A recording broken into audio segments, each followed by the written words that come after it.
Mendoj që elementi kryesor për një krizë në familje është... Gjithmonë po flasim për realitetin e shoqërisë kosovare. Po, është çifti bashkëshortor, janë prindrit.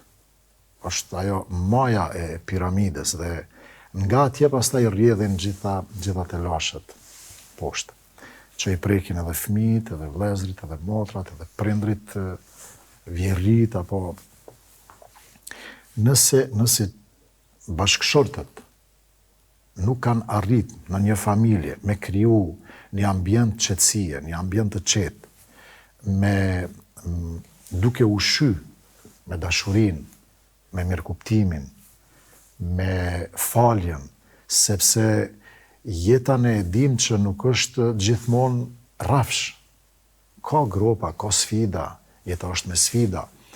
Ne mund të hasim ndonjëherë dhe mund të bëjmë ndonjë ofendim pa dashje, apo në veprim i cili ofendon gruan apo burrin, por është mirëkuptimi, është toleranca, është falja, është dashuria, ajo që duhet t'i mbuloj këto gropa, që jeta t'jetë më e lumtur.